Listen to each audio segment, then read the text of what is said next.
काली पत्नी की ये कहानी दिल छू लेगी। देखो ना पूरब, मैं बोलती तो कहती, सास बोलती रहती है हमेशा। ऐसा लगता है जैसे कौवे को काला टीका लगाया हो। पति और सास का बोलना सुनकर जरा उदास हो गई। वो काली नहीं थी, कृष्ण वर्णीय और रानी नाक नक्शे में अच्छी थी, पर पति और सास कलर को लेकर रानी को हमेशा ताना मारते थे। क्या करेगा वो भी, वह गोरा और रानी कृष्ण वर्णीय, लोगों का क्या, वो तो नाम रखने में पीएचडी होते हैं। ब्लैक और व्हाइट जोड़ी बोलते थे दोनों को। पूरब का मन वैसे साफ था। रानी को अगर कोई कलर को लेकर बोलता तो उसे जरा भी अच्छा नहीं लगता था, इसलिए वो भी थोड़ा बहुत बोल देता था ताकि वो जिद ना करे। लेकिन जब वो बोलता था तो उसे इस बात का पछतावा होता था। उसकी माँ घर में हमेशा कड़वाहट रखती थी। आज भी वैसे ही हुआ। घर में उत्सव का माहौल में सुबह जब सास ने रानी से बात की तो वह थोड़ी घबराई हुई थी। उसका चेहरा भी शांत था। पूरब वास्तव में खुद पर शर्मिंदा था। अपराधी की तरह बैठने के बजाय वह काम के लिए बाहर गया।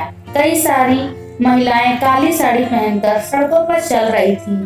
सभी ही गोरी थीं, ऐसा नहीं था, लेकिन उन पर वो काली साड़ी अच्छी लग रही थी। पूरब काम की जगह पर गया। उसका बचपन का दोस्त विकी और उसका पूरा परिवार साथ में था। जान पहचान हुई तभी पीठ के पीछे से विक्की की पत्नी आई। वो भी काली सांवली ही थी, काली साड़ी पहनी थी उसने। पीछे से एक आवाज आई, प्रतीक्षा दीदी, अच्छी दिख रही हो आप, आपकी साड़ी भी अच्छी है और आप भी। प्रतीक्षा के चेहरे पर खुशी आई। उससे ज्यादा विक्की खुश हो गया था। पूरा विक्की को कौतूहल से देख रहा था। विक्की ने वह देखा तो और जाना। वो पूरब के सवालों को हल करना चाहता था। विक्की ने पूरब से सीधे ही पूछ लिया, पूछो तुम्हारे मन में जो भी है, मैं तुम्हें उसका उत्तर देने के लिए तैयार हूँ। पूरब पहले हड़बड़ाया, फिर वो बोलने लगा कि नहीं नहीं, ऐसा कुछ भी नहीं है। विक्की ने पूरब से कहा, तुम मुझे नहीं जानते कि मैं लोगों का मन कितने अच्छे से पढ़ सकता हूँ। तुम तो मेरे बचपन के मित्र हो, तुम्हारे मन की बात भला मुझे कैसे छुपा रह सकती है। विक्की आगे बोला, चलो ठीक है, तुम्हारा सवाल भी मैं ही बता देता हूँ। तुम यही सोच रहे हो ना कि मेरी पत्नी जो रंग से काली है और आज उसने काली साड़ी पहन रखी है, फिर भी वो और मैं इतना खुश कैसे। पूरब सब कुछ शांति से सुन रहा था और कुछ भी बोल नहीं पा रहा था। विकी बोला, काला रंग ऐसा रंग है जिसमें दुनिया का कोई भी रंग मिला दे वो भी नहीं बदलता, यानी कि किसी और रंग के संगत से वह अपना अस्तित्व कभी नहीं छोड़ता। इसी प्रकार प्रतीक्षा भी दिल से एकदम उस कलर के जैसी है, कभी भी रंगीन न होने वाली लड़की है।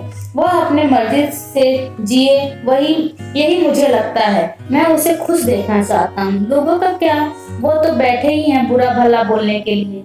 गोरी औरत रही तो छिपकली बोलते हैं, काली होती है तो चूहा या कौवा बोलते हैं। क्या क्या नहीं बोलते लोग। ताना मारने वाले मारते रहें, हमें हमेशा खुश रहना चाहिए। वही मैं अब कर रहा हूँ। वो सुबह मुझे बोली, मैं कैसे दिख रही हूँ, अच्छी लग रही हो तुम। ऐसा बोलने पर उसके चेहरे को वह कोलगेट स्माइल देखकर मुझे सकारात्मक ऊर्जा मिली। घर से बाहर निकलने तो सभी बोलने लगे कि अच्छी लग रही हो भाभी।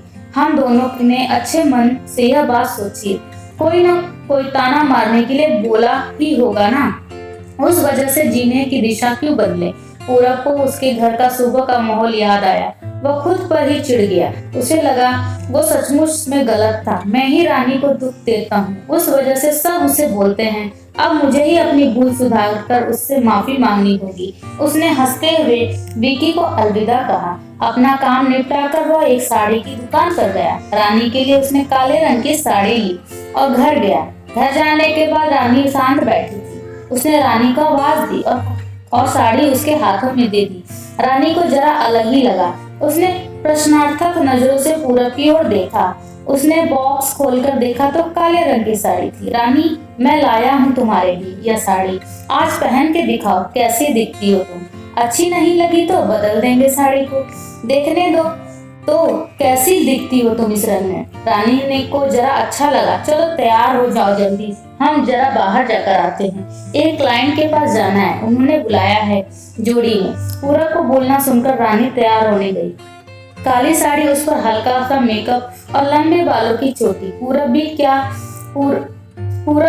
पूरब की माँ भी रानी को देखते ही रह गई। पूरब बोला, रानी सॉरी, हाँ, अरे लोगों की बातों में आकर मैं तुम्हें हमेशा बोलता रहा और खरा सौंदर्य किसमें है यह मैं भूल गया था। रंग दो ही है यह जानकर फिर जीना छोड़ दे क्या? अपनी खुद की पड़ोस पसंद छोड़ दे क्या?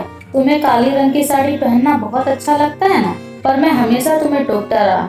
अब मुझे समझ में आया किसी भी रंग में रंगते वक्त मन साफ हो तो खूबसूरती निखरती है। तुम चाहती हो वैसे ही जियो, मैं कभी तुम्हें नहीं बोलूंगा। हाँ, सचमुच सुंदर दिखती हो तुम। तुम्हारे रंग पर अच्छा खिलता है या काला रंग? रानी के चेहरे पर लाली और भी ज्यादा बढ़ गई थी। यह बात सुनकर शर्मा कर वह पूरब को बोली, क्या आप भी? पूरब ने रानी को मुस्कुराता हुआ चेहरा देखा और उसके बदले हुए विचारों से पूरब खुश हुआ। मन ही मन ने पूरब ने विक्की को धन्यवाद किया क्योंकि यह परिवर्तन विक्की के शब्दों द्वारा हुआ था। खूबसूरत दिखने के लिए खूबसूरत दिखना जरूरी नहीं, बल्कि खूबसूरत सोच होना जरूरी है। इंसान का अगर मन सुंदर है तो इससे कोई फर्क नहीं पड़ता कि वह किस रंग का है। Thank you so much for watching.